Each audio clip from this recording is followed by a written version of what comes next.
Now let me tell you about Divine, Harris Glenn Milstead. Divine was one of the people that I really enjoyed interviewing more than anybody else. I interviewed a whole load of people in the 1980s. I was a pop music journalist for various magazines, Flexi Pop #1, Jackie, all sorts of magazines in Britain, and I got to interview Divine in the bedroom of Zandra Rhodes. Zandra Rhodes is a well-known fashion designer in Britain. Don't know why I was in Zandra Rhodes' bedroom, but I can remember it. Divine, or Glenn I should call him, was sitting on a huge pile of silk cushions on the floor, and I was sitting on another huge pile of silk cushions in this fabulously decorated bedroom. Now, he was, how can you put it? A larger-than-life character, I suppose you could say. He'd started his career in films made by John Waters, underground films, rather shocking films. I mean, some of them were banned in the UK. We couldn't easily get to see them because they were thought too shocking for us to see. But then he went into disco music and had some mainstream pop success. He had quite a few hits in Britain. And he was a lovely person. Now, if you've seen his films, he is foul-mouthed. The films are gross in just about every way that you can imagine. In real life, he was soft-spoken, he was polite. He told me he hated four-letter words, he hated bad language. He said that when he watched British television, he was quite shocked by the amount of bad language on it. Now, in films or on stage, he was absolutely filthy. So, this is an odd contradiction. Now, in the film Pink Flamingos in particular, he played the filthiest person in the world. And there's a scene in that which, if you haven't seen it, I don't recommend that you look for it. In order to show how filthy he is, Divine, full drag, has to eat some dog's poo, and in the film you see it's not a special effect, it's the dog poos and Divine eats it.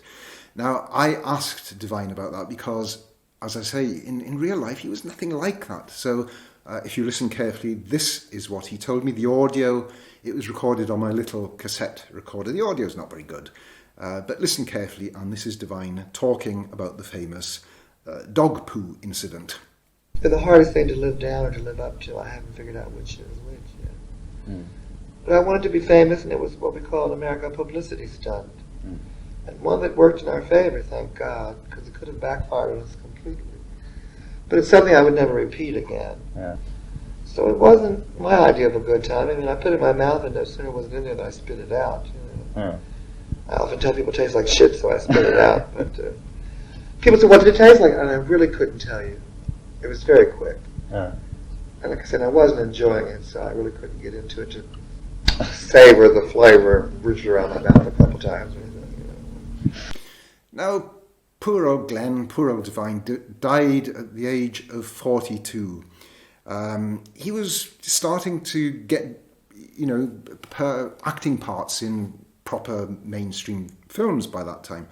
And his real ambition was to play non-divine parts. He told me that one of his great heroes was Sidney Greenstreet. You may remember him from some of the old films, Casablanca and The Maltese Falcon in the 30s and 40s. He was a big, like Divine, a big man, and Divine thought that he would be really quite good at playing those sort of Sidney Greenstreet roles, but he never really had the opportunity because he died so young.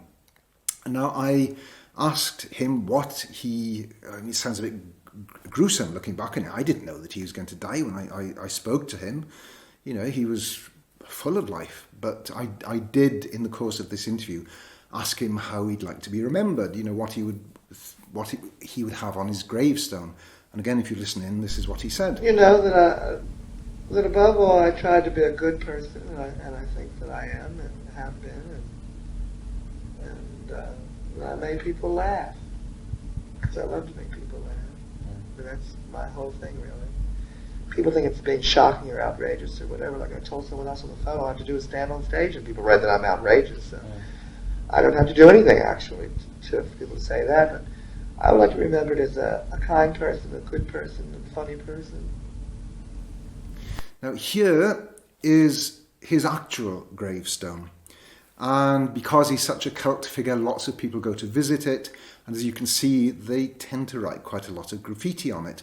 Now, I'm sure they mean well, but I really think that's a shame, because while the character Divine would have no problem with graffiti on a gravestone, I'm not sure that the man behind the part, Glenn, would really have liked that. He was quite a proper sort of person.